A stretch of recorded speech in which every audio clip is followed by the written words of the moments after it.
que obviamente y vamos a tener otros ejemplos: vísceras sólidas y vísceras, ¿qué dicen? Huecas.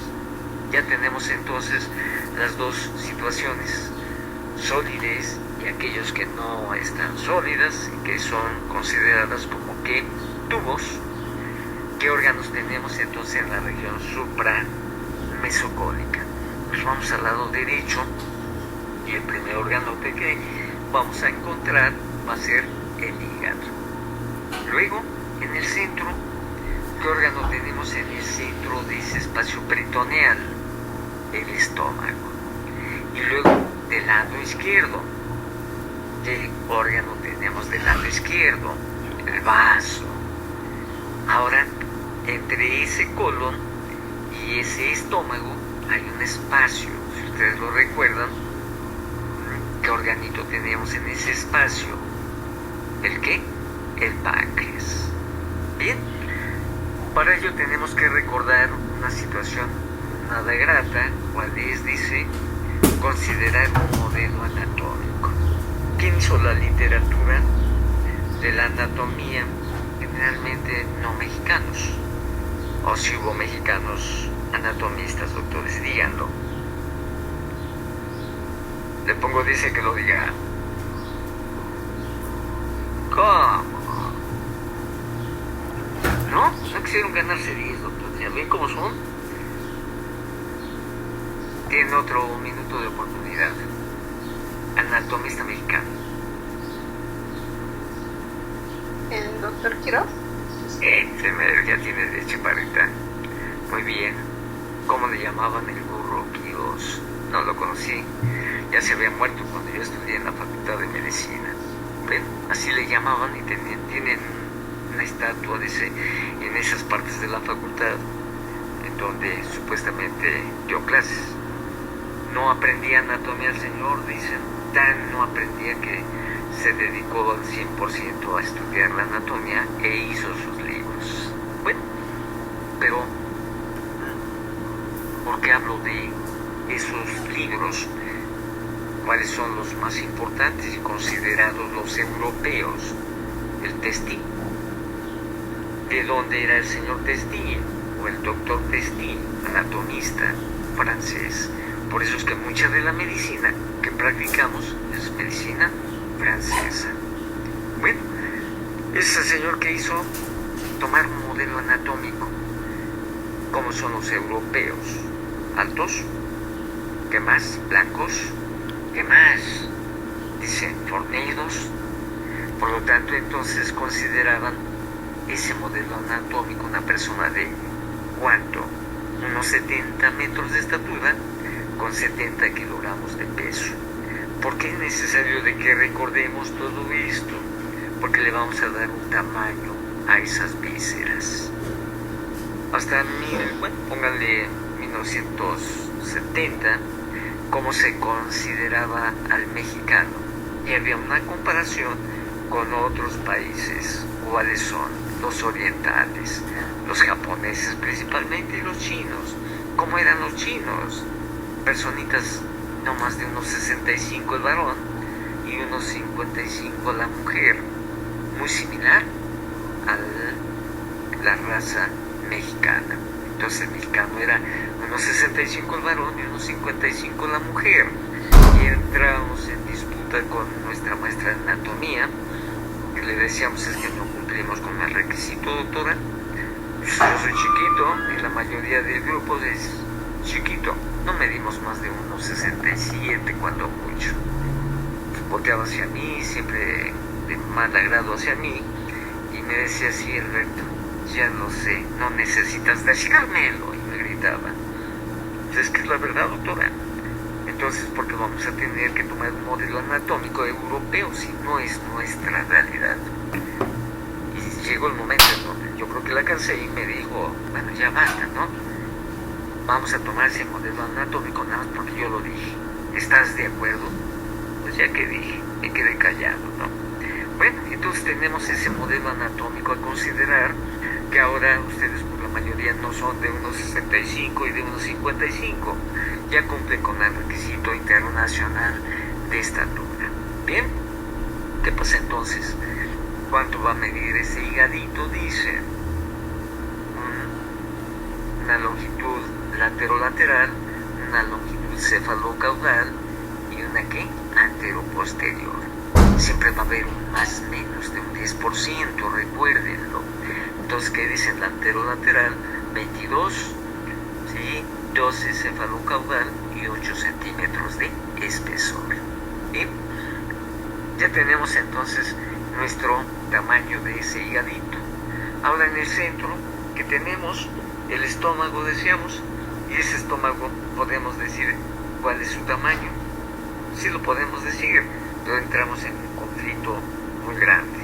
Cuando vamos a considerarlo, cuando está lleno, cuando está vacío, y nos metemos realmente en ese problema. Entonces mejor vamos a considerar su ¿qué? Capacidad. ¿Cuál es la capacidad del estomaguito? Cosa que también es muy variable. Dice 1.2 a 1.5 litros. Bien, llegamos al lado izquierdo, que dijimos que tenemos en el lado izquierdo el vaso. ¿Cuánto mide ese vaso? Bueno, la literatura dice 12 centímetros de largo por 5 de ancho y 3 de espesor. Bueno, nuestra realidad es un poquito más chico, generalmente es 10 por 5 por 3, pero bueno, cae dentro de del tamaño internacional. Luego, la parte central, que dije qué órgano tenemos, el páncreas. Ese ya nos mete en un verdadero problema. ¿Por qué problema? ¿Cómo se divide ese órgano y dónde está inmerso? Bueno, dice detrás del estómago y entre el espacio del estómago y el colon, que por ahí le han llamado espacio gastrocólico. Bueno, cabeza, ¿sí? ¿Dónde está esa cabeza de ese órgano? Y entonces entramos en ese conflicto. ¿Sí? Entramos en ese conflicto. La cabeza está inmersa, está cubierta por parte de ese intestino delgado. Entonces ese estómago, que su fondo está en donde, abajo del diafragma, se continúa con el cuerpo y termina en el antro, para continuarse por un tubito que se le llama píloro. Después de ese píloro ya existe el bulbo duodenal y primera, segunda, tercera y cuarta porción del arco duodenal. Entonces la cabeza del páncreas está inmersa en ese arco duodenal. Ahora entramos, dije, en conflictos. ¿Por qué en conflictos? Porque esa segunda porción del duodeno, que es lo que tiene, es retroperitoneal. Entonces la parte posterior de la cabeza del páncreas se considera retroperitoneal. Bien, ¿qué más sigue de esa cabeza? El cuello. ¿Qué más sigue? El cuerpo. ¿Qué más sigue? Luego, la cola. Bien, entonces muchas veces de esa cabeza sale una pronunciación inferior que va a estar en íntimo contacto con la vena cava inferior. Y muchas veces, si no lo recordamos, y dicen tiene un tumor de esa cabeza de páncreas. No, ¿cómo se le va a llamar? Proceso uncinado pancreático. Bien, el cuerpo prácticamente está donde dice, adelante de la aorta. Y la cola llega ¿dónde? Al nivel esplénico. ¿Cuánto mide ese órgano? Generalmente 15 centímetros por 7 de espesor, de ancho, y 1.2 centímetros de espesor. Bien, seguimos. ¿Qué órgano no mencioné de ese espacio? Díganlo.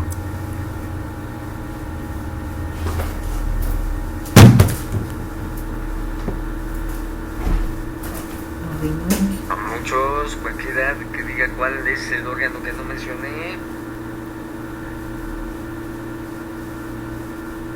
Vesícula. Vesícula biliar. Bien, entonces la vesícula biliar se dice por ahí que es continuación de ¿qué? De los vasos que llevan la bilis. ¿Cómo se le llama a esos vasitos que llevan la bilis? Con angiolos que terminan en donde dice, en el conducto ¿qué? Hepático, principal, luego se transforma en cístico, y en su continuación de este hepático principal o común se le va a llamar en su porción distal colédoco, que se inserta en donde, en el ámpula de Vater. Entonces, ¿dónde está esa ámpula de Vater? En la segunda porción de ese duodeno. Tenemos entonces continuación de, que dije, ¿cómo se llama ese tubito cístico? Va a ancharse y va a dar origen a la vesícula biliar. Bien, ¿cuánto mide normalmente esa vesícula biliar? Vamos a considerar sus tamaños mayores. Entonces dicen 10 por 4 por 3, 10 centímetros de longitud mayor por 4, ¿sí?, de ancho por 3 de espesor. Bien, necesario de que lo recordemos. ¿Cuánto mide su pared? Y dicen no más de 3.5 milímetros. Bien, dejamos entonces a esta partecita. Ahora, ¿a dónde nos vamos? Hacia la parte inferior de ese que dije, de ese colon. ¿Cómo se le llama? Dije ese espacio, región, ¿qué? Inframesocólica. Bien, región inframesocólica. ¿Qué tenemos en esa región inframesocólica? Entonces vamos a trazar una línea de lo que es el contorno superior del flanco derecho a la fosa ilíaca izquierda. Es una línea oblicua. De esa línea oblicua en su parte superior, ¿qué vamos a tener? Yeyuno. Y en la parte inferior, el ilio. Ya tenemos entonces el complemento de ese intestino.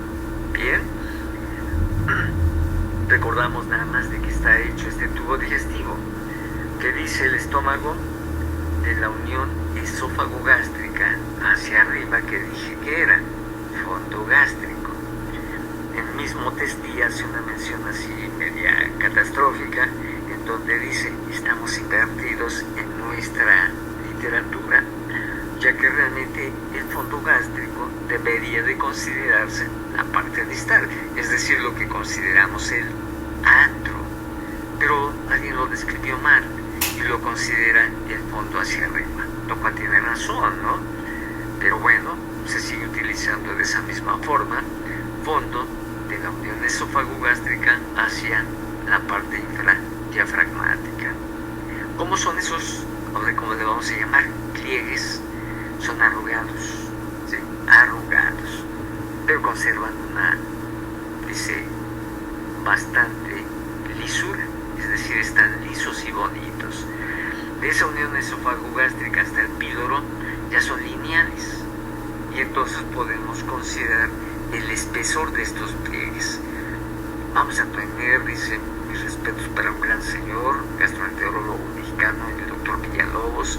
Si tienen la oportunidad de leer sus libros, la verdad, son excelentes.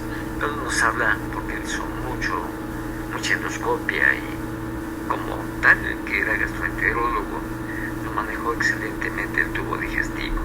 Entonces él considera de espesor 5 milímetros de espesor. Bien, ya tenemos entonces, dice, el espesor. Ahora, ¿cómo se divide? Dije fondo, cuerpo, antro.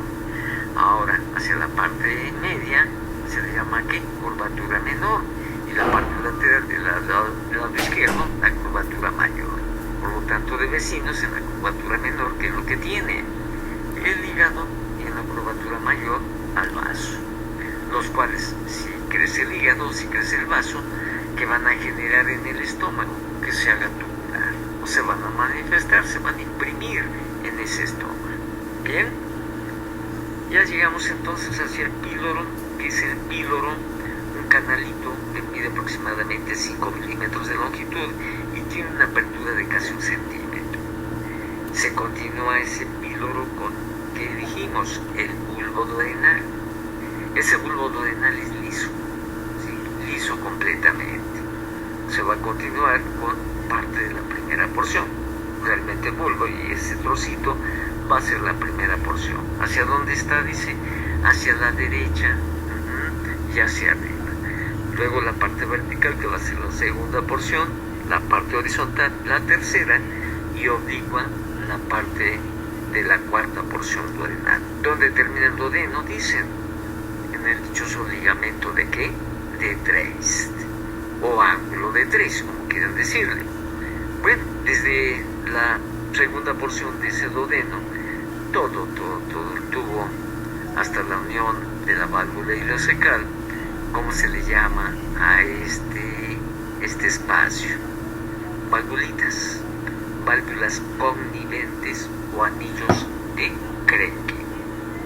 ¿Cuánto mide de diámetro ese tubo digestivo? Dicen 3.2 a 3.5 centímetros. Cada válvula tiene un espesor de 3 milímetros. Bien, necesario de que lo consideremos porque se va a modificar con cualquier enfermedad que le pegue a ese tubo digestivo. Ya tenemos entonces la región que dije, supramesocólica, inframesocólica, donde termina entonces el intestino delgado en la válvula iliocecal. ¿Qué sigue ahora? El colon ¿qué? Ascendente. ¿Dónde empieza ese colon ascendente? Díganlo.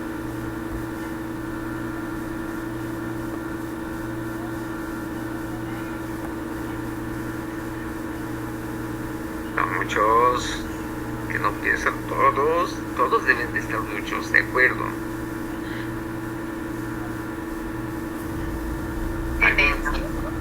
En el ciego, antes, a muchos ya se las quitaron, el apéndice vermiforme o apéndice cecal, esa condenada tripita remanente inmunológico que no debemos de olvidar. Bien, ¿cuánto mide ese condenado tubito? Dicen 10 centímetros, mucha variabilidad es el 10 centímetros de longitud con 6 milímetros de diámetro. Puede estar ¿qué? Anterior al hilio terminal, posterior, ¿de acuerdo? Puede estar muy pegadito al ciego, o puede estar nadando hacia la línea media, o puede estar ¿qué? Lateral, ¿sí? Lateral hacia la parte externa, que como le vamos a llamar ese espacio properitoneal, ¿sí? O puede estar, según ahora en la estadística, porque antes era mesial, ahora dicen que es retrocecal, es la presentación más común de ese apéndice. Se continúa con que dijimos el ciego, ¿sí? El ciego, en donde llega quién, la válvula, o está la válvula iliocecal, y llega el hilio terminal. Bien, ese colon entonces ascendente hace un doblez donde en el ángulo cólico hepático va a cruzar la parte anterior, la línea anterior, ¿sí?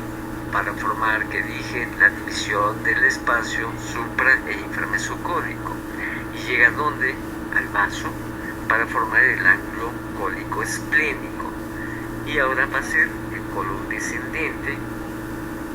Se continúa, pero ahora ya con qué, con ausencia de austras, para formar el sigma o sigmoides, y termina en el ángulo rectal, finalmente en el ano.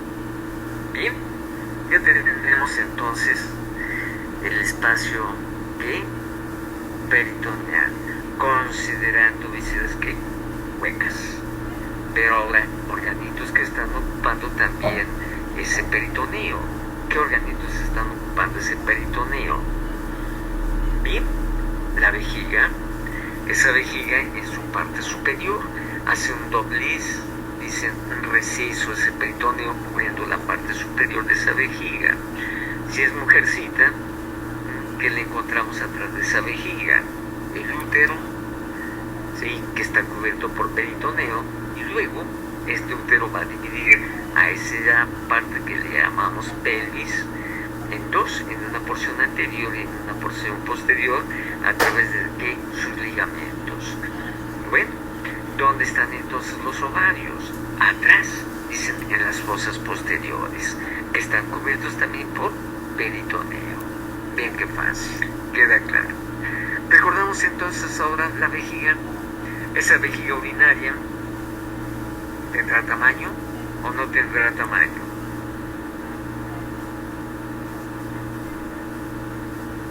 Más bien se mide el volumen, ¿no, profe? Excelente. ¿Qué volumen entonces o qué capacidad tiene de volumen esa vejiga?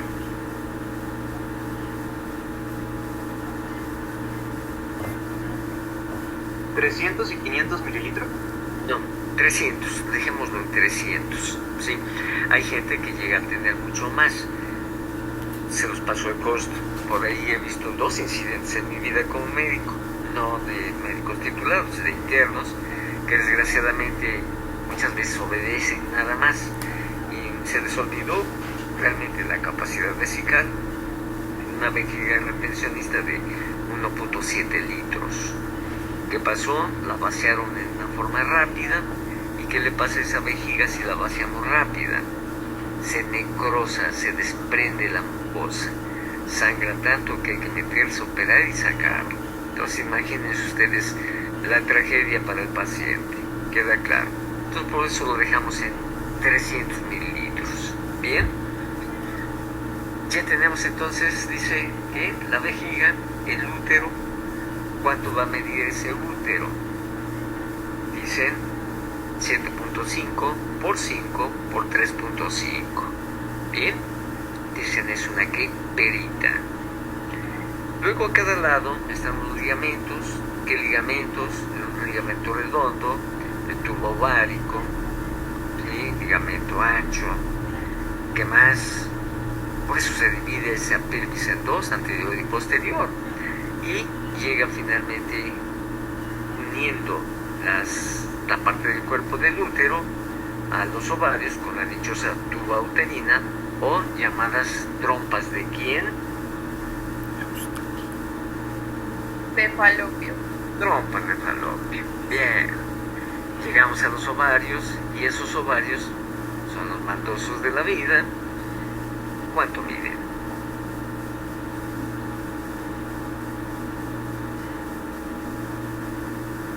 Están sufriendo 3 por 2 por 1 centímetro. Es una almendrina. Bien, recuerden, están cubiertos por peritoneo. Bien, varón. ¿Qué tiene el varón ahora? Sí, tendrá útero, tendrá ovarios, no, ¿verdad? Volvemos entonces a su parte anterior, que es lo que vimos, la vejiga, y ahora nos vamos al piso de esa vejiga. ¿Qué tiene en el piso de esa vejiga? Esa señora maldosa, la próstata. ¿Cuánto mide esa próstata? 3.6 por 4.2 centímetros. Bien, ya cuando empieza a crecer, ya empieza la personita a decir que tengo ganas de orinar, tengo ganas de orinar. Híjole, oye, si apenas acabas de ir, ¿o qué te importa, hombre? Tengo ganas de orinar. No, ten cuidado, tu próstata ya está creciendo.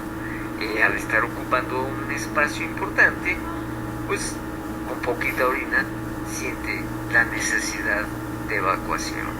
Bien, a cada lado de ese órgano malvado están, como dicen por ahí, como orejitas de Dumbo, 2 organitos. ¿Cuáles son?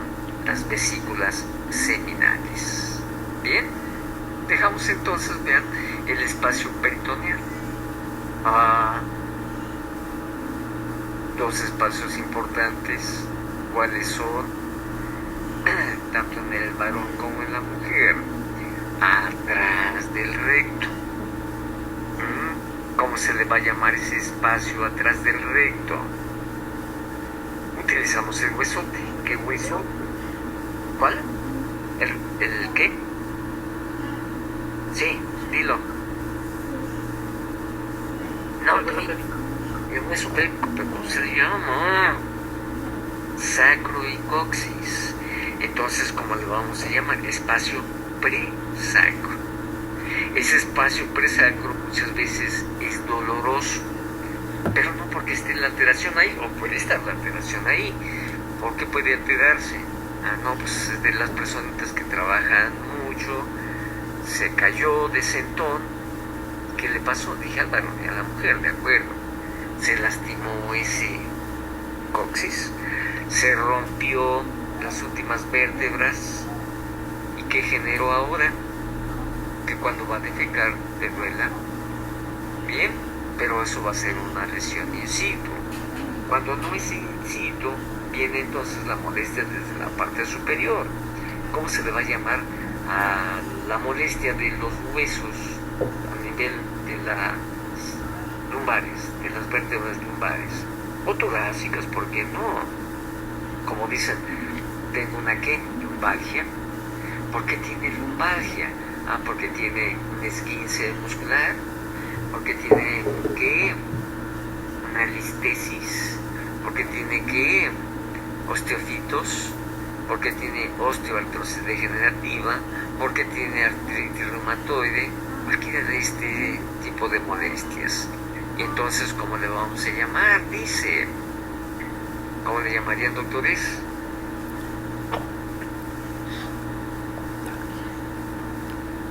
¿No? Si está a nivel de las articulaciones, sacroileitis. Si es a nivel de la columna, espondilitis. Si se desplazaron las vértebras, ¿cómo le vamos a llamar?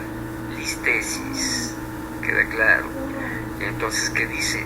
Me duele cuando me siento. Me duele para salir del baño. Ah, porque está manifestándose ese líquido inflamatorio a nivel del espacio que dije, presacro. Bien, otro espacio importante, pero es en la mujer. ¿Cuál es ese espacio importante? Lo tocamos a nivel de ¿qué? La vagina. Metemos nuestros deditos. Sí, dije deditos, por favor. Porque, híjole, yo no sé qué pasa con la mujer ginecóloga, como que maltrata más a la mujer, ¿no? Hoy incluso tuve ese incidente con una de las ginecólogas. Llega una señora pues, quejándose, es que me hizo un tacto la doctora y me lastimó. Entonces dice uno, ¿por qué? Créanme que yo no las lastimo. ¿Qué hacemos? ¿O qué hago? Pues le voy a tocar, señora, sí. Y empiezan a tener así esa sensación de molestia. Pongo mi dedito, separo las paredes vaginales, ya están abiertas, ahora sí meto mi otro dedito. ¿Para qué? Tocar ese cuello. ¿Y qué voy a tocar además del cuello? El fondo de saco de Douglas. ¿Cuál es el objetivo de que toque ese fondo de saco de Douglas? Sentir que termina en piquito hacia el fondo y que no esté ¿qué? Doloroso. Híjole, se hace al revés. Dice por ahí, o lo sentimos abombadito y está doloroso. ¿Qué nos traduce eso? Dice, una enfermedad pélvica inflamatoria. Bien, entonces, son los espacios importantes que tenemos en consideración. Bien, ¿qué sería ahora detrás de ese espacio peritoneal? El espacio retroperitoneal. ¿Qué órganos tenemos en ese espacio retroperitoneal? Principalmente los que, los riñones. Y arriba de esos riñones, como gorritos, ¿quiénes están? Las suprarrenales. Y viene el otro incidente. Los ureteros, que están en el espacio retroperitoneal, cruzan ese espacio para hacerse peritoneales y llegar a donde dije, a la vejiga urinaria, a donde drenan su contenido. ¿Cómo se le llama ese espacio? Trígono, no se les olvide. El trígono vesical, que va a estar compuesto por la unión uretero-vesical y obviamente la salida del meato urinario. Bien, entonces ya tenemos, dice, los riñones. ¿Cuánto miden los riñones?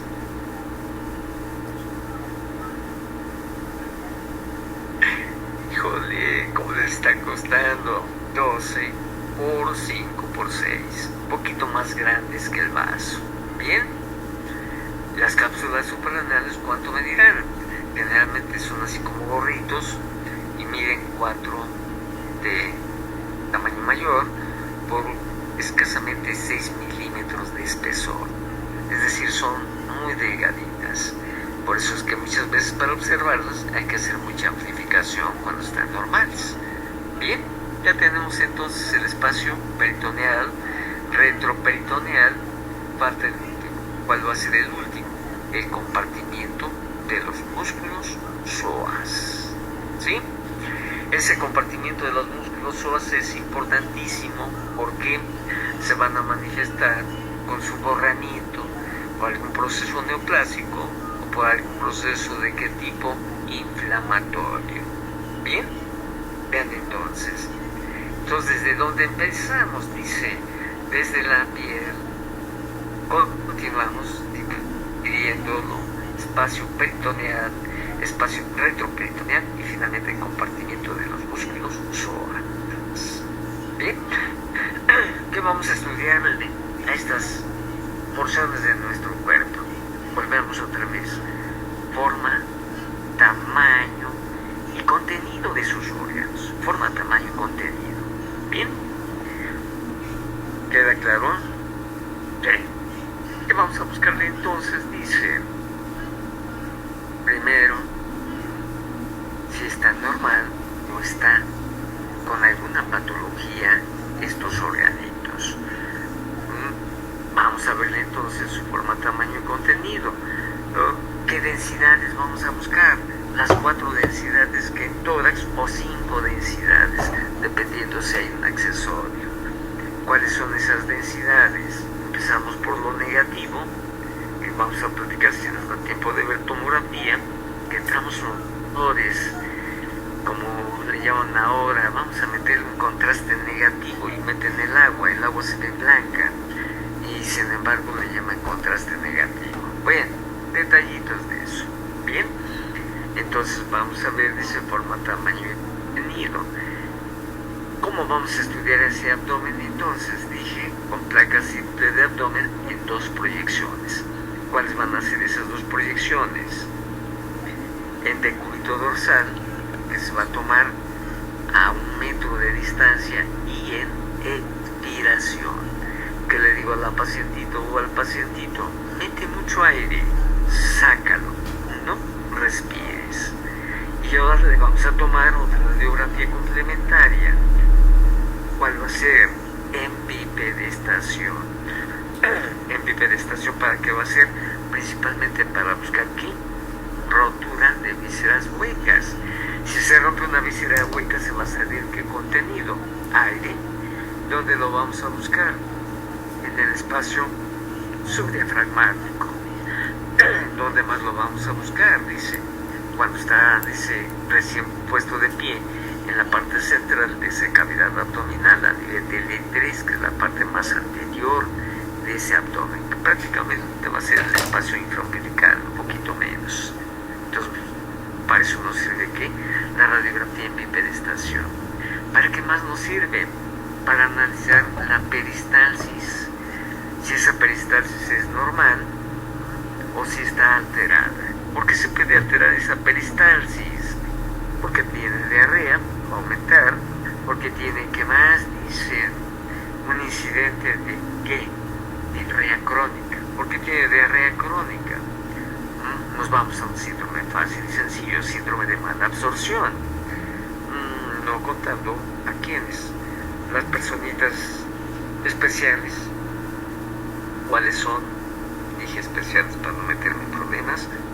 Los que tienen SIDA y que mueren por diarrea y diarrea y diarrea. Bien, entonces todo esto se tiene que analizar. O lo opuesto. ¿Cuál es lo opuesto? Obstrucción intestinal. Entonces, ¿qué vamos a buscar en un proceso obstructivo? Que se muestre la peristalsis dichosa de lucha. Esa peristalsis de lucha, entonces, ¿qué hace? Que pase parte de su contenido y se regrese parte, generando entonces lo que se le llama ¿qué? Imágenes en escalera. Esas imágenes en escalera entonces están dadas por la dichosa peristalsis de lucha cuando tiene algún proceso obstructivo. Bien, y algunas presentaciones especiales que las vamos a ver de procesos obstructivos, como cuáles son esas presentaciones especiales, como lo que es un volvulus o una invaginación o intususcepción. De esa forma entonces analizamos los procesos obstructivos. Vean qué fácil es. Bien, ¿están dispuestos a empezar a ver fotografías? No los oigo. Sí, Sí, doctor. Eso. Bien, vamos a empezar a ver fotos entonces. Ya me mandan otro ID. Sí, doctor. Ya se está acabando. Les mando. Bien.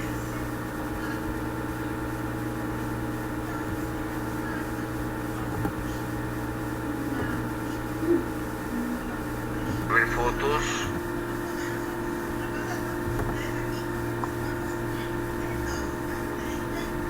¿Qué deseamos entonces? Vamos a analizar todo, por favor, desde la parte de la pielecita. Obviamente aquí no lo podemos analizar desde cortando la piel. Entonces vamos a analizarlo desde la parte periférica. ¿Cómo vamos a empezar el análisis de la imagen? ¿Cómo está ese paciente? Acostado, que dije, entre cúbito dorsal. ¿Cuál es la porción entonces que está en íntimo contacto con el receptor fotográfico? La piel posterior. Y luego la parte de los huesos. Entonces empezamos con los huesitos. ¿Qué huesitos vamos a ver? ¿Dónde empieza ese abdomen? ¿Dónde termina ese tórax? Entonces empieza a nivel que decíamos, 9 al 11º espacio intercostal está el diafragma. Bueno, entonces va a ser del 9º al 11º espacio intercostal, término medio, 10º espacio intercostal, o 10ª ¿qué? Vértebra torácica. Y luego que siguen las lumbares, y vamos a contar esas lumbares. ¿Cuál es la vértebra que tiene algo de especial en su anatomía? L3, que tiene, dice, las apófisis transversas más prominentes. Vean, esta es la apófisis transversa, la otra más grandota. Entonces, esta es L3. Luego L4 y L5. Entonces L ¿qué?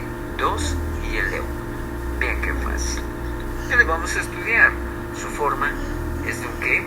Rectangulito, casi un cuadrado, que tiene agujeritos de conjunción, que tiene apófisis espinosas, apófisis transversas y un espacio intervertebral.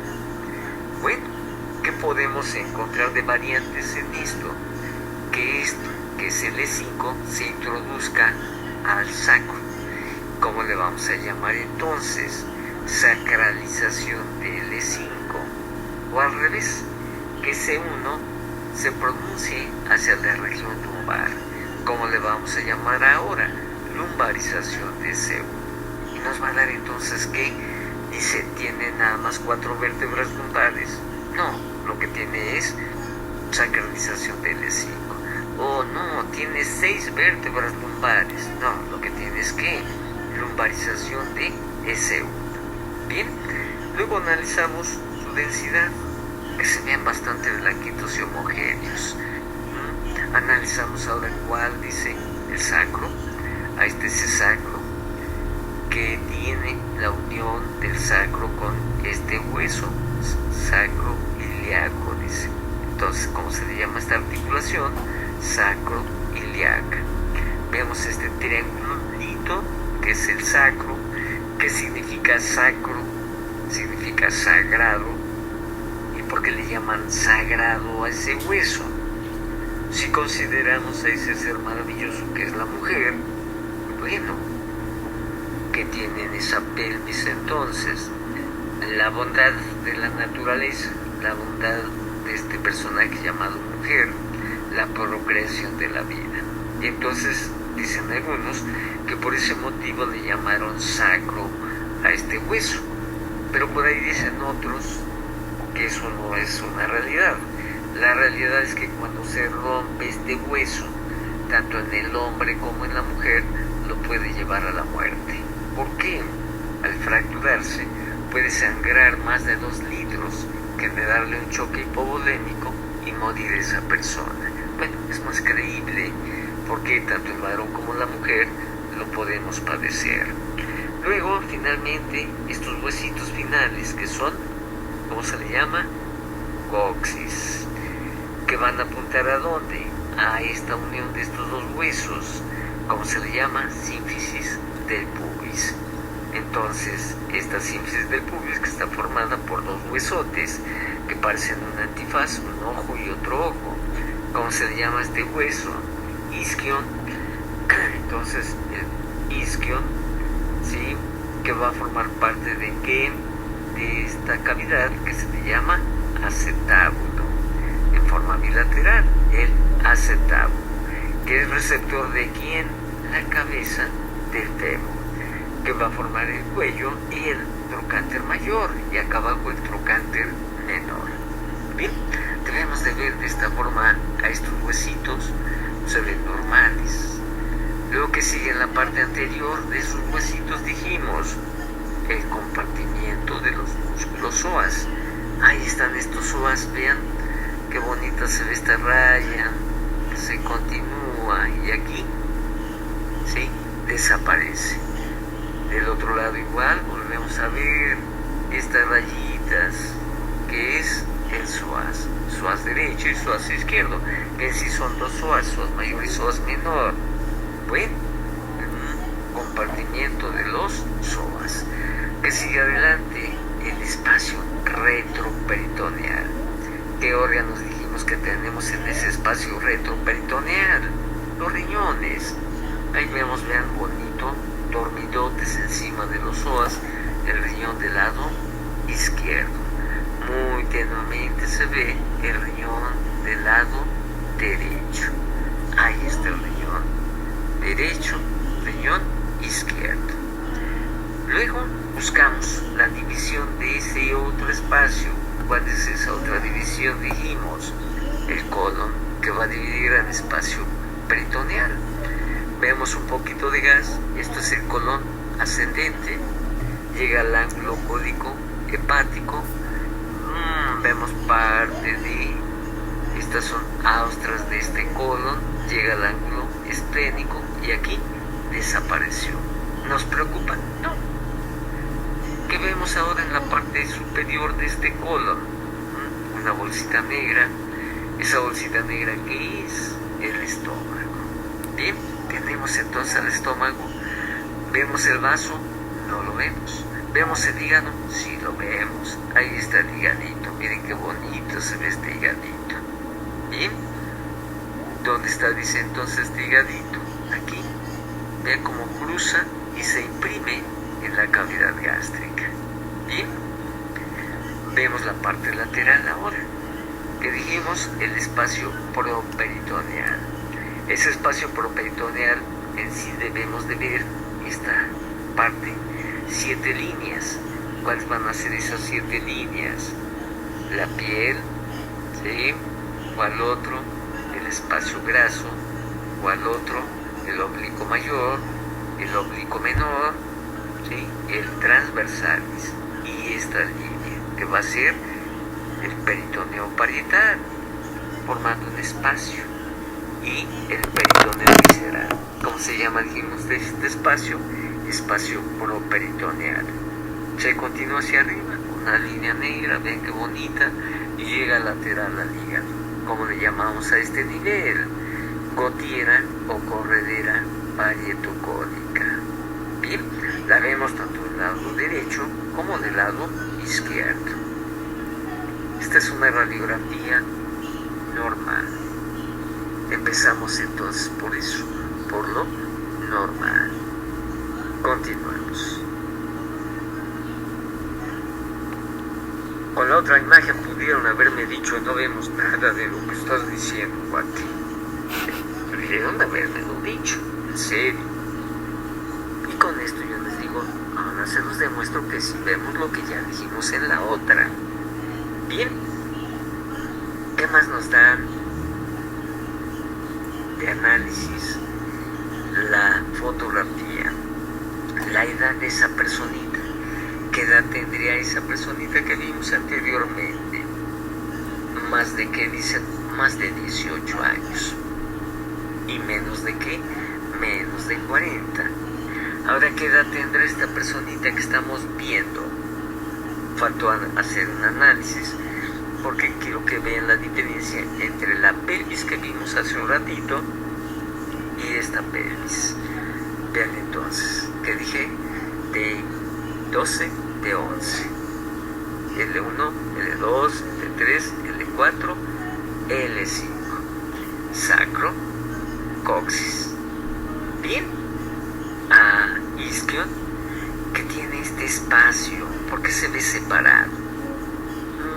Ya nos metió ruido esta imagen. Luego vemos el otro hueso, que dije la cabeza de quién, del fémur, la parte acetabular, el cuello y, ¿cómo se llama esto? Dijimos, trocánter mayor, está separado del fémur. Bien, ¿qué tendrá entonces? Sí, de características, esta personita, ¿es un qué? Es un niño. Bien, ¿cuánto tendrá? Escasamente, o dicho más fácilmente, menos de 12 años.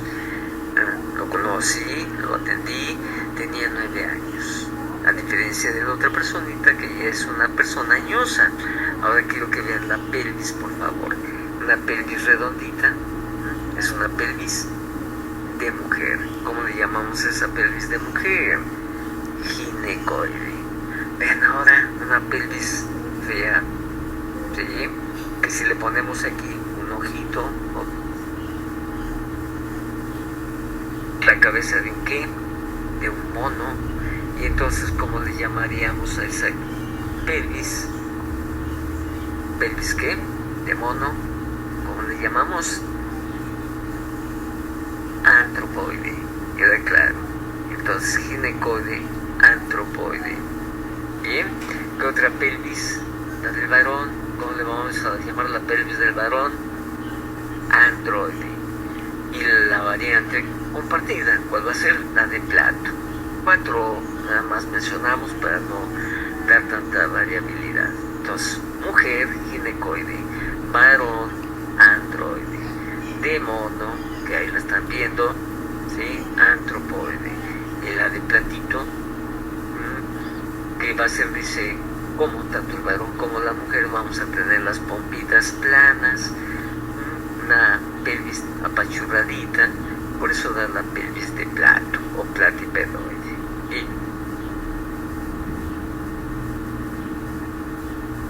dentro de lo que cabe, normales. Seguimos adelante, ahora que tenemos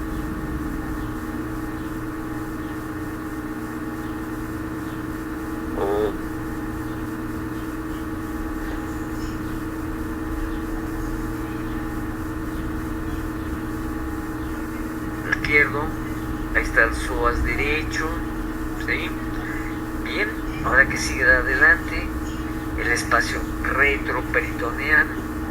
Ese espacio retroperitoneal, vean qué bonito se ve el riñón del lado izquierdo, un frijolote, y el del lado derecho también lo vemos, otro frijolote.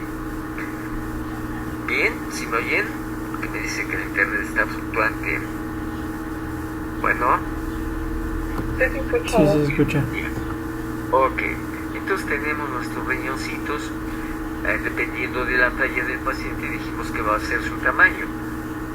Más sencillo, dice cuánto mide, sea un pigmeo de 80 centímetros, sea un gigantón de 2,5 metros, 3 vértebras y media en longitud mayor.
Sí, doctor.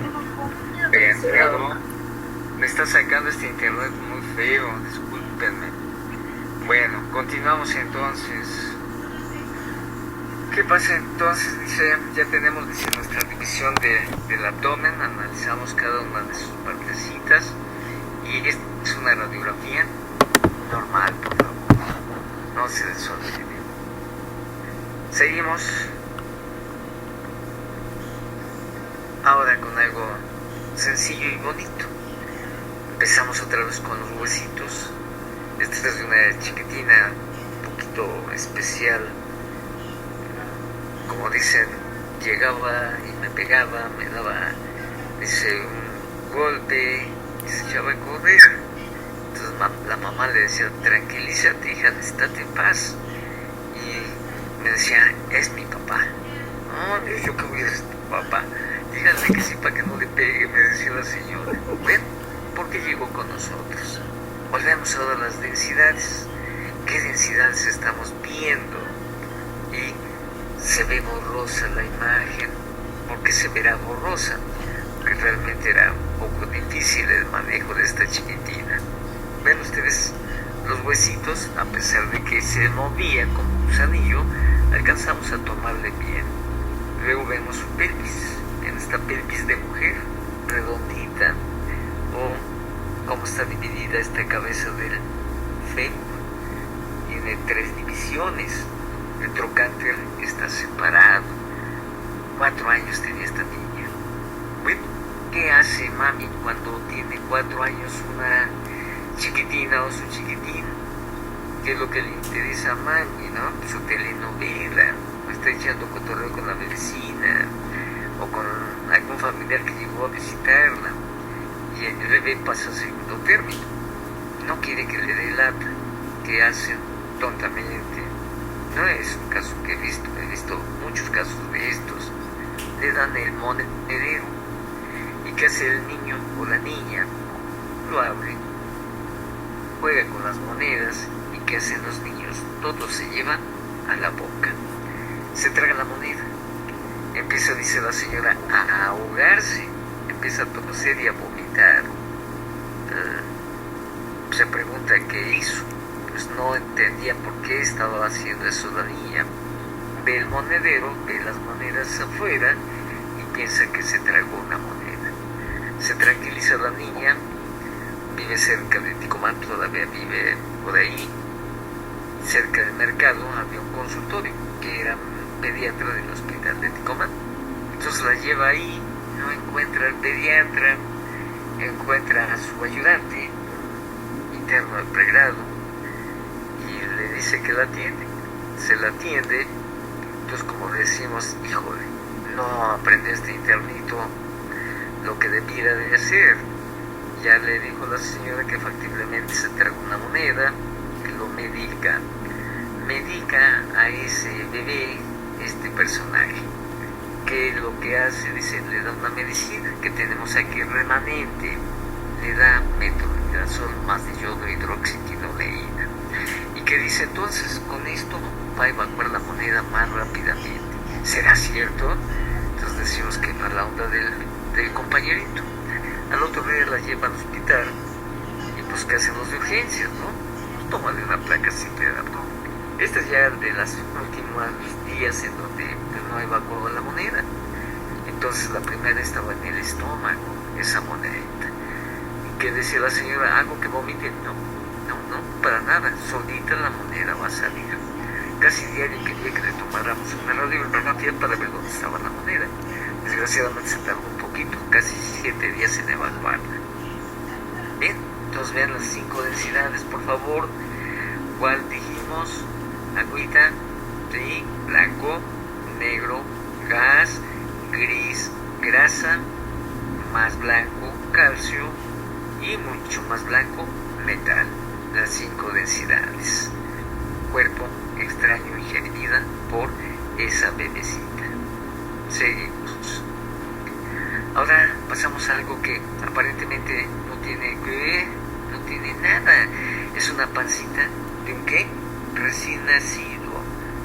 ¿Qué tiene este bebecito? ¿Tendrá algo grave? o no tendrá nada de especial. No, si tiene qué es lo que vemos o que no vemos. La columna vertebral, los huesitos, se ven como dicen, díganlo, borrados o borrosos. ¿Por qué no se ven nítidamente? ¿Estarán moviéndose? No, pues es un bebé, lo manipulan, lo apachurran y se debe de tomar bien la radiografía. Entonces está bien tomada. Porque se ve borroso entonces. ¿Qué es lo que tiene? Líquido libre en esa cavidad abdominal. ¿Por qué tiene líquido libre y cuáles son esos líquidos que pueden tener esa cavidad abdominal? Sangre, pus, ¿qué más? Líquido de exudado, transudado, ascitis, ¿qué más, doctores? Kilo, ¿qué más? ¿Cuál? Linfa, ¿no? Bueno, ya lo dijo, kilo. Linfa o kilo, ajá. Bueno, puede tener cualquiera de esas cosas. De recién nacido, ¿tendrá cirrosis hepática? Difícil. Puede cursar, de acuerdo, puede cursar. Sin embargo, es rarísimo. Entonces, ¿qué será? Lo más seguro es que fue maltratado por el ginecólogo. De acuerdo, tuvo un parto traumático, o tal vez fue atendido por un interno y se le cayó la cubeta y se rompieron algunas vísceras, o tiene alguna enfermedad. ¿Qué enfermedad puede tener que está haciendo que ese líquido se presente en esa pancita? ¿Qué enfermedad?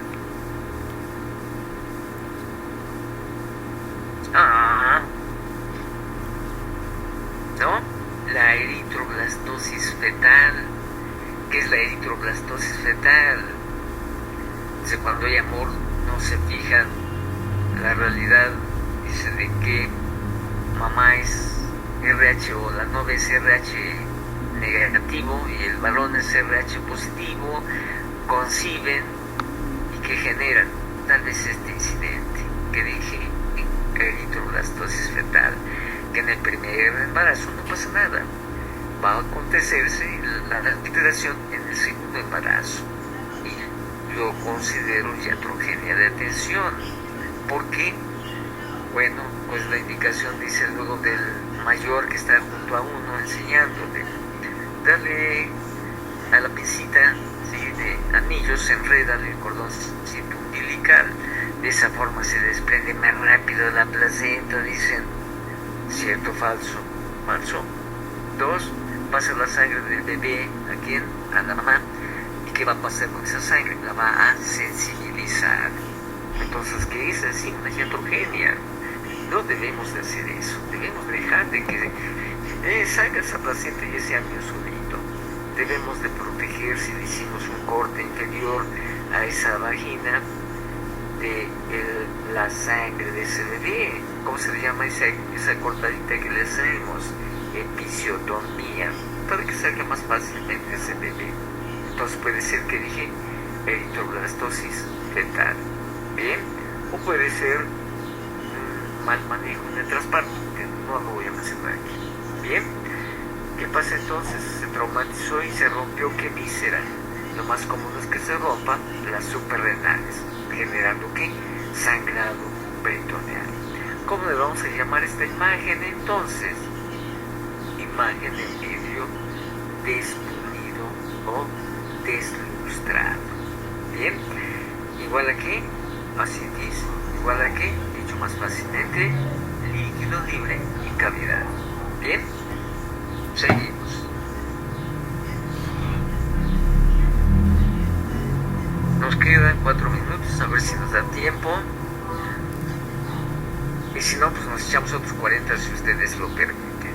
Bien, ¿qué vemos aquí, doctores? Este ya es de un chamaquillo más grandote, 5 años de edad, jugando con sus primitos y su hermanito mayor. ¿A las qué? A las guerritas. Y otra vez vuelvo con el incidente de papi y mami. ¿Qué hace el papá y qué hace la mamá, no? O que dicen, aceptan la petición del niño. Papá, cómprame, mamá, cómprame, papá, cómprame. Y para que no le delata el chiquitín, le compran lo que quiere. Bueno, estos niños les compraron que era rifles de municiones. Mal, pero bueno. Y como decía el chiquitín, es que me mataron. Estaban jugando las guerritas y pues se le introdujeron las municiones en su cuerpecito. Ven ustedes, ahí está una misión, ¿verdad? Donde hay otra, aquí, donde hay otra, aquí. Por lo menos vemos 3 municiones. ¿Qué genera esas 3 municiones? Rotura de víscera hueca. O, ¿cómo podemos saber? Ya se ve borradita la columna, ya no vemos el psoas del lado izquierdo, ya no vemos el psoas del lado derecho, que tiene líquido libre en esa cavidad abdominal. Aquí incluso hay un componente líquido más que líneas de gas por perforación de víscera hueca. Vean qué bonito. Bien.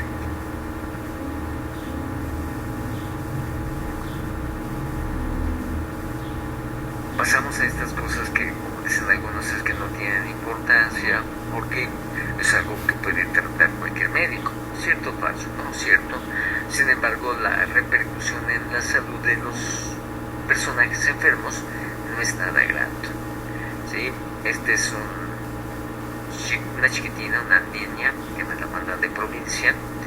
Así como ustedes ahorita son mis alumnos, al rato por ahí que lo que hacen, me siguen frecuentando incluso por carta, por correo, por internet. Entonces una parejita que son una de Veracruz, otra vive en Oaxaca, se casaron y se fueron para allá.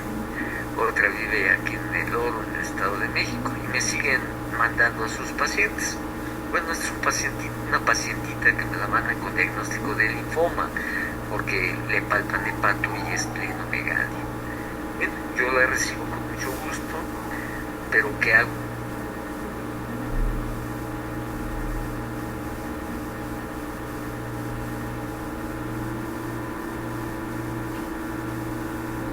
¿Qué es lo que tiene esta beba? Dice, híjole, le veo la carita. Bueno, el internet sigue inestable, doctores. Sí, entonces le veo la carita y que lo que tiene, dice, es morenita y tiene manchas blanquecinas. ¿Cómo se le llaman esas manchas blanquecinas? Giotis. Bien, ¿qué quiere decir que tiene? Bacterias ahí. ¿Cómo le llaman? Pityriasis, ¿qué? Versicolor, ¿verdad? Bueno, está desnutrida, está mala niña. Bueno, casi se acaba el tiempo, quieren otros 40 minutos, ustedes me dicen. ¿Sí? Sí, bien. Bien, entonces continuamos. Entonces ya la recibo, leo la cartita y le digo al hematólogo, fíjate que me mandan esta beba con diagnóstico de linfoma. Le haces un frotis.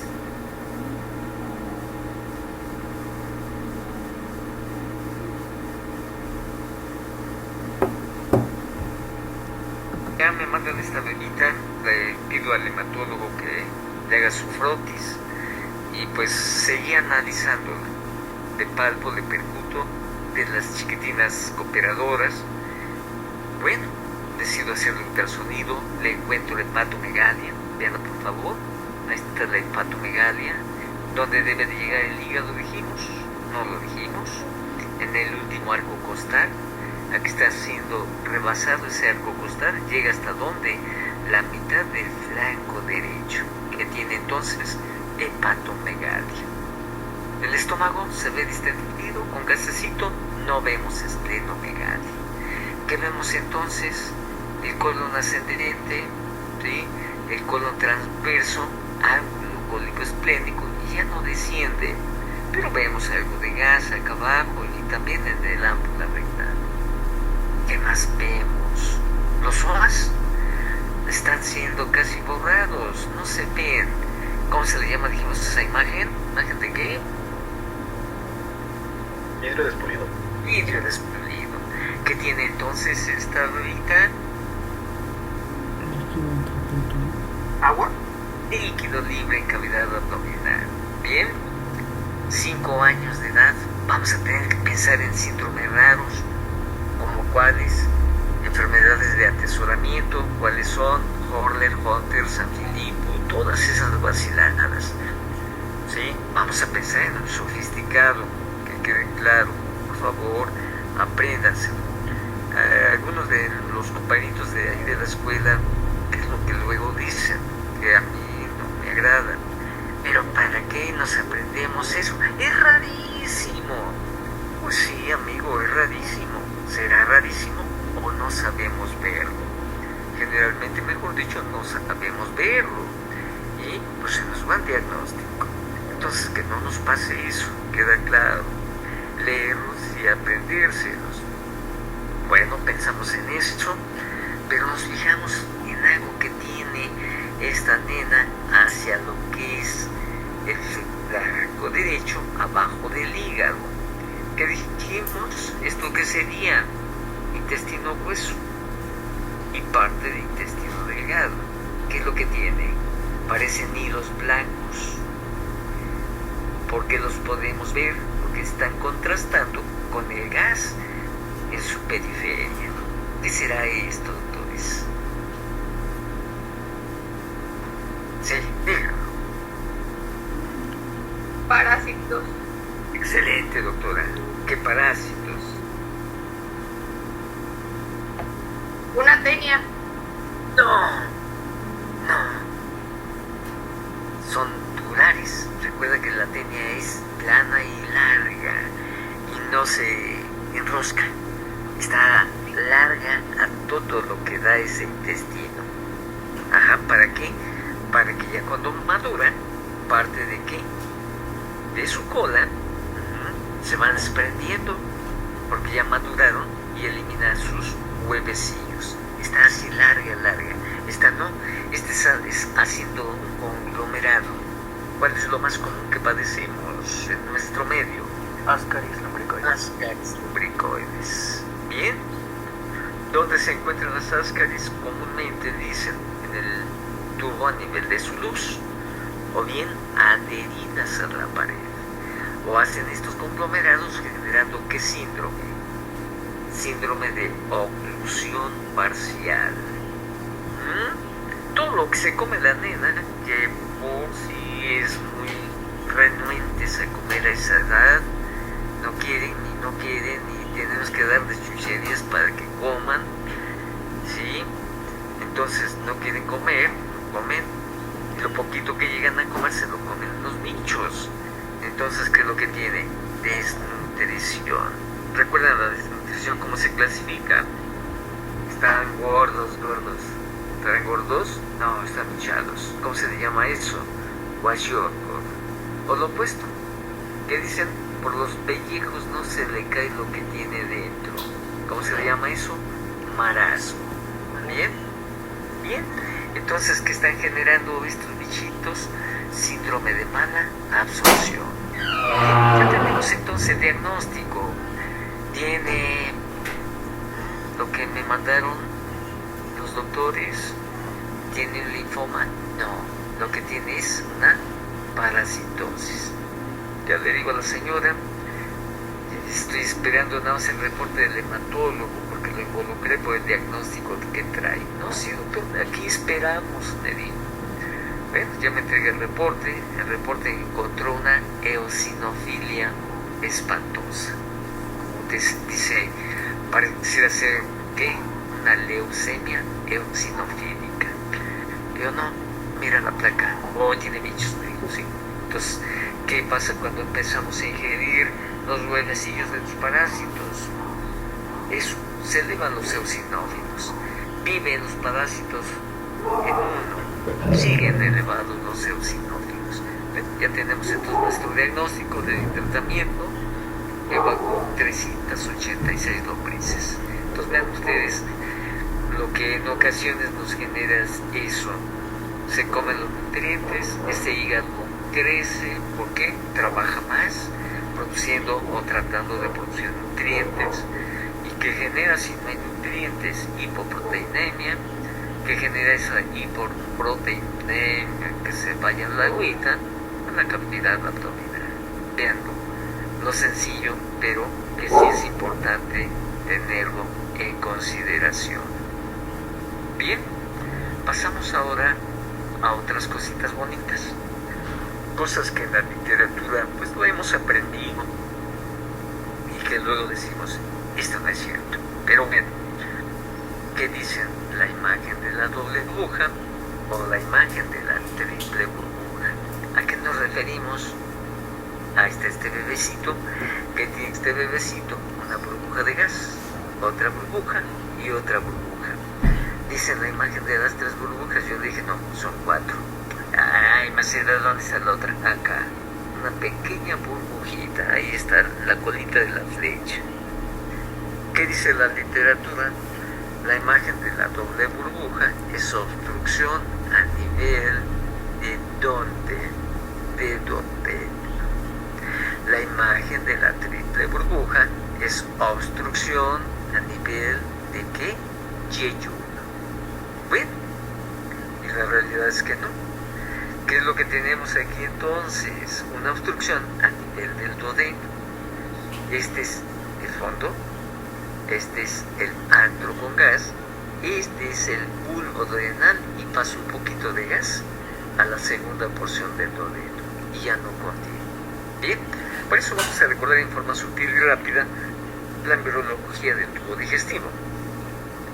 ¿Cuándo se forma ese tubo digestivo? Dice en tercera y cuarta semana de gestación. ¿Qué hace ese tubo? Un intestino anterior y uno posterior, ¿verdad? Que se van a unir para formar todo ese tubo. ¿Qué hace ese tubo entonces? ¿Qué hace? Empieza a rotar en sentido contrario a las manecillas del reloj y se va a enroscar. Va a tener sus dilataciones, como cual dice el estómago, ¿verdad?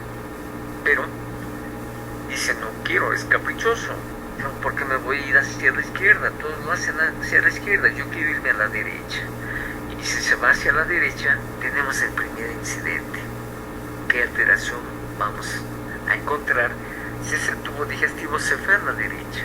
Díganlo.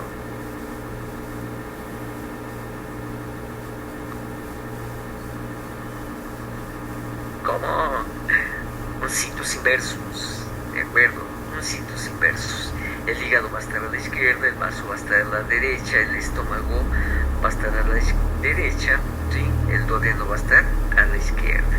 Se invierte todo, por eso se llama uncitos inversos. Bien, primer incidente. Luego, ¿qué pasa? Dice, recuerden, el esófago se va a formar de dos porciones. ¿Qué pasa si no se unen esas porciones? ¿Qué vamos a tener entonces? Una ¿qué? Atresia esofágica, que la vamos a ver. Bien, esa atresia esofágica puede usar también con comunicación de dónde, esófago traqueal.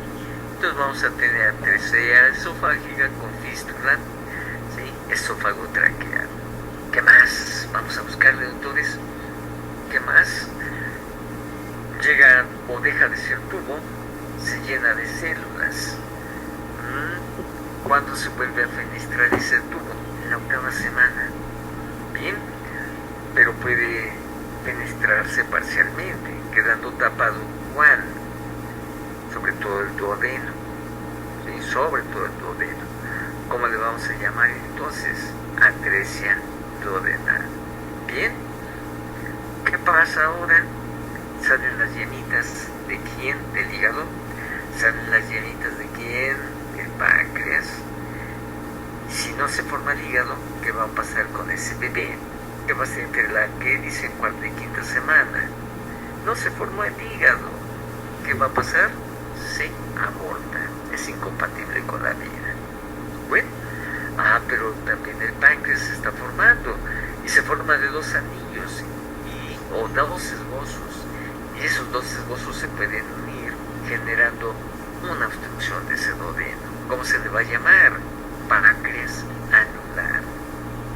A su vez se van formando los vasitos sanguíneos para nutrir todo el cuerpecito, ¿verdad?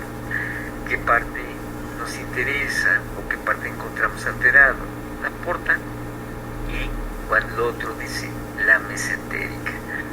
¿Dónde pasa la porta normalmente? Anterior, ¿a quién? Al duodeno. Si esta se hace posterior, puede generar eso, obstrucción duodenal. Y la mesentérica, normalmente ¿dónde pasa? También por la parte anterior de esa cuarta porción del duodeno. Si se hace posterior, genera lo que se le llama pinza mesentérica. Ya tenemos entonces obstrucciones. ¿O qué pasa ahora? No dio toda la vuelta completa de ese tubo enroscándose y quedó alterada. ¿Cómo le vamos a llamar? Malrotación intestinal. ¿Que va a cruzar con qué? Eso que dije, una pinza mesentérica, generando un volvulus crónico de esa región y elevación del ciego. Bien, ¿qué más vamos a buscarle, doctores? ¿Qué más vamos a buscarle? El desarrollo de los nervios, ¿cómo se le llaman esos nervios? Plexos de Meissner y de Auerbach, que generan si no se forman. Vamos a tener, dice, tapones, porque no se van a abrir esos esfínteres. ¿Dónde empieza el esófago, doctores? A nivel del músculo cricofaringeo, que genera entonces, si no se abre este músculo, acalasia. Entonces una alteración congénita puede ser una acalasia del cricofaringeo. Y otro, del cardias. Nos vamos a buscar acalasia también del cardias. No se forman los plexos de todo ese tubo, que vamos a tener entonces, ¿qué? Un mega tubo digestivo. Otro de los que se forman en esta alteración es el colon. ¿Cómo le vamos a llamar a la alteración del colon? Que no tiene eso, inervación. Dice megacolon congénito o enfermedad de quién? De Hirschsprung. Bien, ¿qué más, doctores? ¿Qué más? Cuando está, dice, ese hígado recibiendo sangrecita, donde se forma la sangre, dice, segunda semana de gestación, en donde en el saco vitelino migran esas células a donde se van, al hígado y al vaso. Uno de los incidentes que hace que ese hígado crezca, como no se ha formado la parte anterior de esa cavidad abdominal, los intestinos son expulsados. Y si no se forma esa cavidad, esa pared, mejor dicho, abdominal, ¿qué incidente vamos a tener? ¿Cómo se le llama ese incidente, doctores? Onfalocele o gastrosquisis. Vean entonces todo lo que debemos obligadamente buscar. Entonces lo que estamos viendo en esta fotografía es la imagen, dicen, de las tres burbujas, que por literatura sería, que dije, obstrucción de yello. Que le hacemos un varitado y le encuentro nada más una obstrucción en la segunda porción del duodeno. Este fue un páncreas anular. Veanlo, por favor. Obviamente no lo vemos el páncreas con la placa. ¿Cómo vamos a ver el páncreas?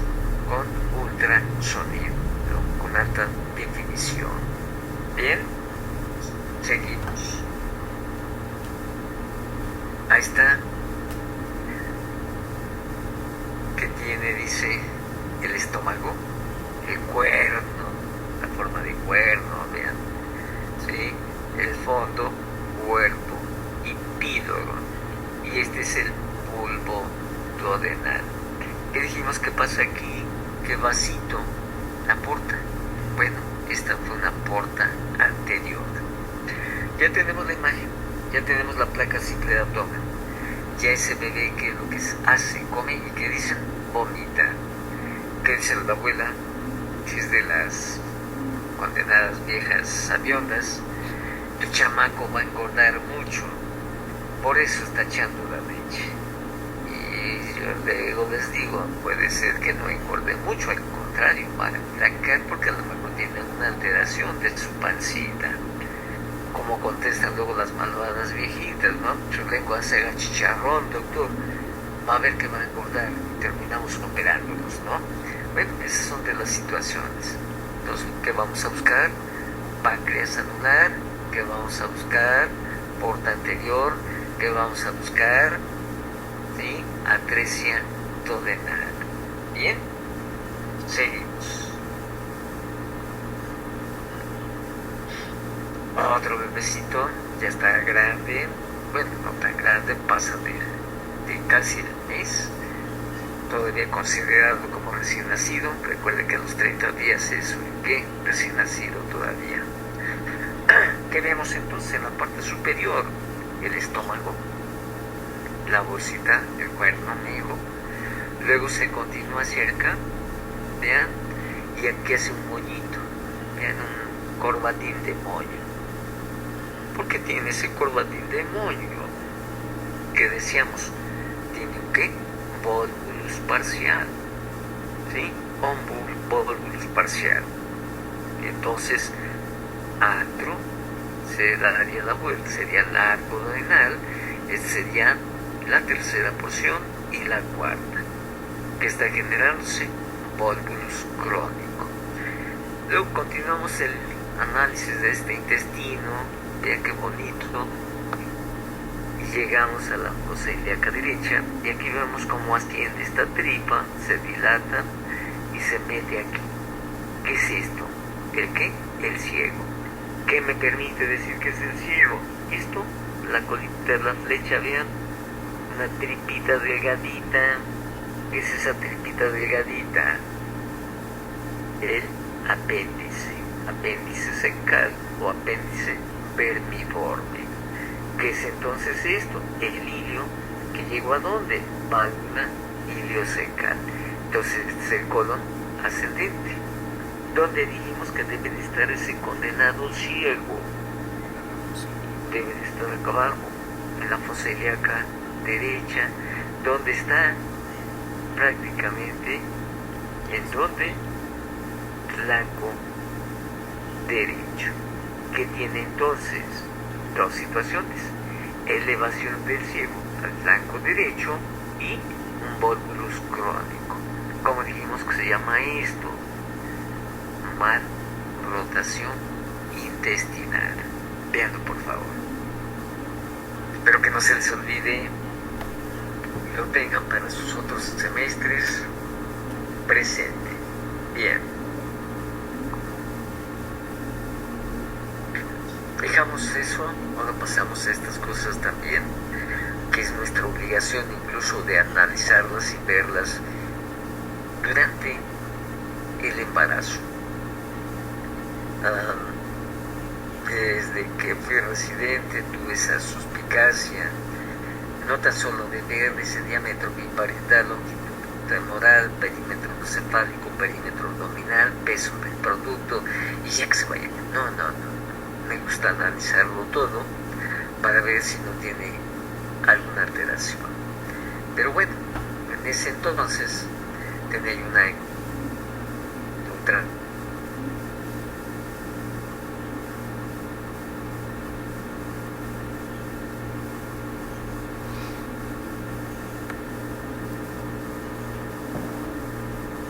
de abdomen, porque le palpan la pancita gorda, como dicen, la pancita de ranita o de batracio.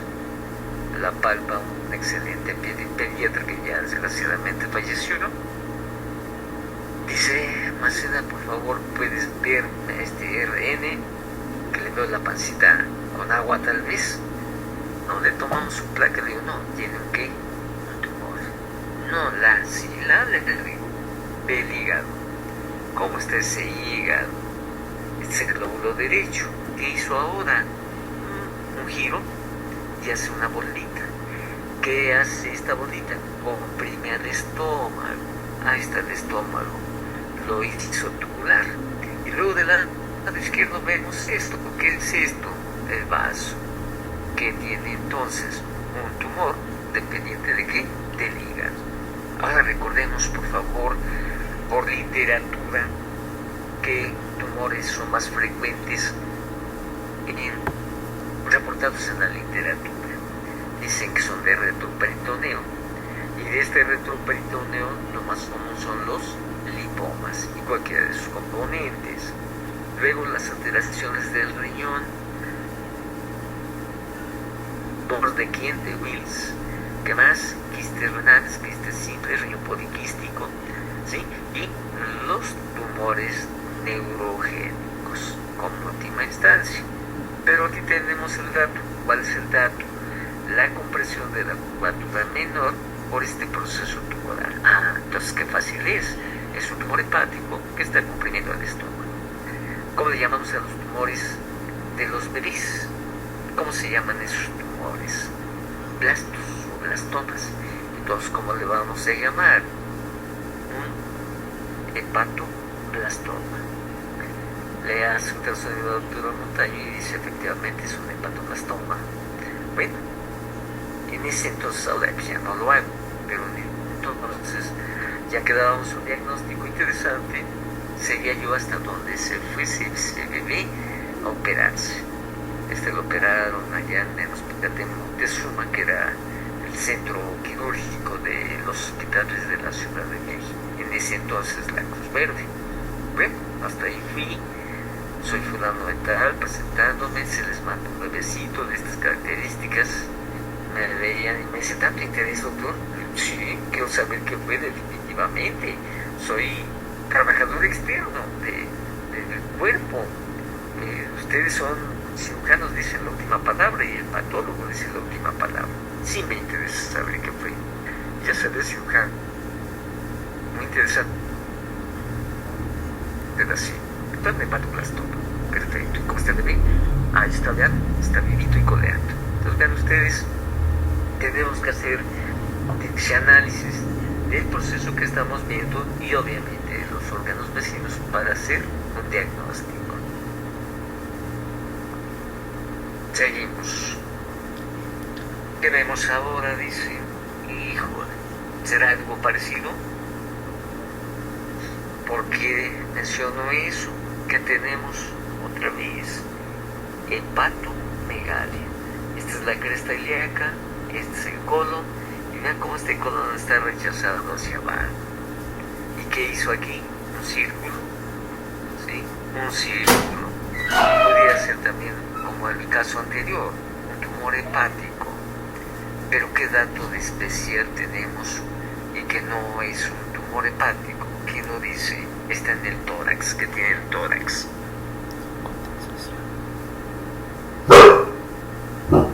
¿Sí? ¿Los escuchó? Más que líquido se ve blanquecina. Y si es blanquecina es igual a que... ¿Condensación? Condensación, doctora. Excelente. ¿Qué tiene entonces? Condensación de pulmón del lado derecho. Más esto. ¿Qué será? Bien fácil. ¿Okay? Un absceso hepático que se rompió a la cavidad torácica. Bien. Ya el diagnóstico lo llevaba a la señora, hombre. Bien. Dice, es que mi bebé está vomitando chocolate verdoso, doctor. Chocolate verdoso. ¿Qué es eso de chocolate verdoso? Pues hígado digerido. ¿De acuerdo? Hígado digerido. ¿Cómo se le llama eso? Vómica. Oh, pero es un chamaquito desnutrido. Tenía 7 años de edad, que parecía de 4. Chiquitín, muy maltratado. Su papá, albañil. ¿Y qué hacen y consideran estos personajes para pedirse? Lo considera que es algo nutritivo. Toma aquí. Pulque. ¿Y qué tiene el pulque, doctor? No digo que todo, pero por lo menos en gran parte de la Ciudad de México se consume ese pulque contaminado con excremento. ¿Y qué tiene ese excremento? Amibas. Bueno, ¿qué decía el señor? Ay, doctor, nada más le falta un grado al pulque para hacer carne, doctor. ¿Qué le va a hacer daño a mi chamaco? No, pues se le hizo daño, señor. Tiene un absceso hepático que ya se rompió a su pechito. Y entonces está muy grave. Bueno, le dieron tratamiento, afortunadamente. Lo sacaron del proceso agudo del absceso hepático. Sin embargo, ¿qué hizo? Una fístula. ya no echaba vómica, ya no expulsaba ese material achocolatado verdoso, ahora echaba puro material verdoso. Y yo, niño, ¿por qué dices que sabe bien amarga? ¿Qué desarrolló entonces? Una fístula hepatotorácica o hepatopulmonar. Entonces se complicó, estuvo un buen tiempo internado, lo metieron a operar, prácticamente le curaron pues la fístula, hizo otra fístula y bueno, se complicó este chamaco.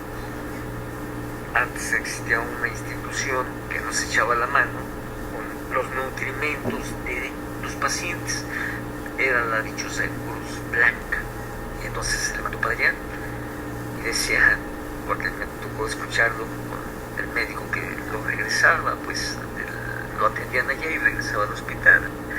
Esa es una bola de tarugos. Aquí no es posible que no sepan nutrir a un bebé.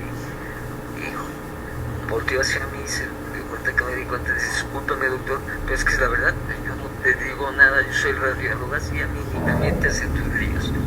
Pero pues, ¿por qué no vienes y nos das una plática, ¿no? De cómo se nutren a los bebés? Ya que te parecemos unos, como dijiste, unos tontos, bueno, danos una plática. Llegó a darnos una plática. Y pues realmente, como dicen los internistas, no nos enseñan gran cosa.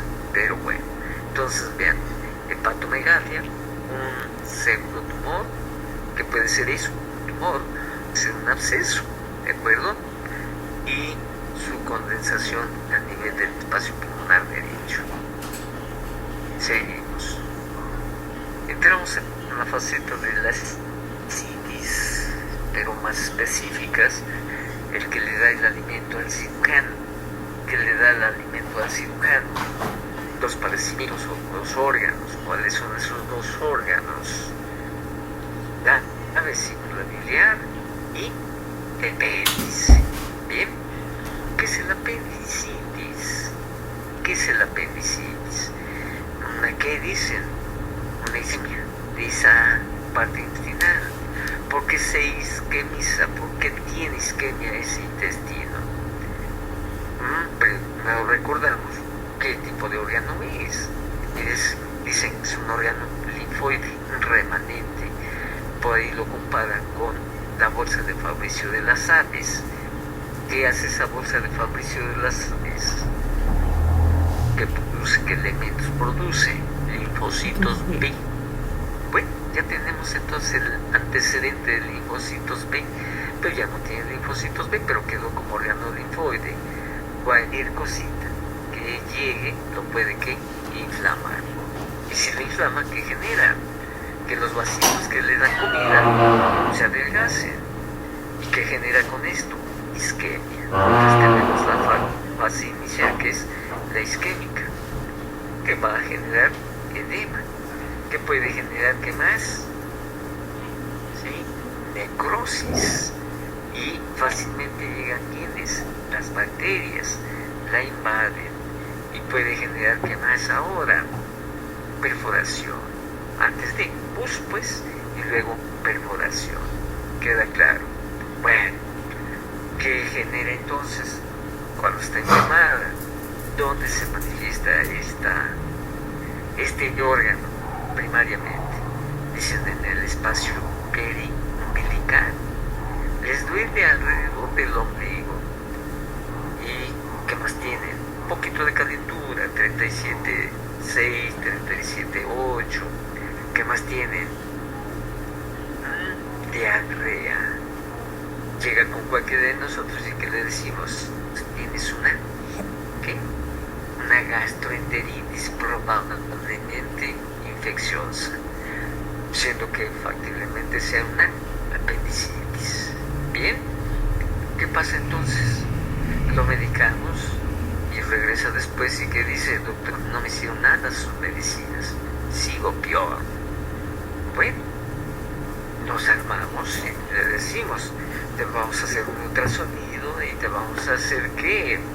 Una placa de abdomen. Y que dice, pero es que el dolor ya no lo tengo aquí, en en el ombligo, ya se me fue acá abajo, donde señala la fosa ilíaca derecha. Bien, entonces el dolor que estaba allá, ya se fue a la fosa ilíaca derecha, ahora ya tiene calentura de 38,5, 39, ya está vomitando, pero ya se le quitó la diarrea. ¿Qué tiene ahora? Estreñimiento. ¿Queda claro? ¿Sí o no? Bien, entonces este tipo de situaciones nos llevan a análisis con facilidad de lo que vamos a ver en ese estudio radiológico que empezamos con, que dije, placa simple de abdomen. Bien, decía mi maestro Révora del Instituto de Enfermedades Respiratorias, debemos de ver desde cómo llega caminando, qué fases lleva de dolor, de risa, de alegría, a una cara ya casi de muerto. Todo eso es importante. Bueno, necesario de que lo recordemos. ¿Cómo llega caminando ese pacientito? Entonces dice, de ladito, haciendo una curvatura en su columna de concavidad derecha. Muchas veces lleva la mano, ¿en dónde? En esa fosa ilíaca derecha, como esperando que al tocarse, pues ya no le doliera, ¿verdad? Entonces lleva una marcha dolorosa, lleva una mano en la fosa ilíaca derecha y va caminando de ladito. ¿Qué más? ¿Qué dice? Pues fases de dolor, fases de disgusto. ¿Por qué? Porque sí le duele y nada poquito. Es cuando debemos de tener a nuestro paciente para poderle darle mejor tratamiento, porque no está aquí complicado. Queda claro. Bueno, ¿le dejamos o quieren más tiempo? Yo creo que le dejamos ahí. Háganme el favor de leer esto: apendicitis, por favor, tiflitis y pancreatitis, porque sí quiero que comprendamos bien estas tres entidades. ¿De acuerdo? Sí, doctor. Sí, doctor. Bien, para que pues, nos veamos la próxima semana, igual los dos grupos, no hay ningún problema. ¿Qué les iba a decir? ¿Cuándo van a abrir el 6 para calificarlos? Porque ya me están pidiendo las calificaciones de los de noveno, porque ya se van al 10º y tienen hasta que el 20 de este mes para que se inscriban. Espero que usted No.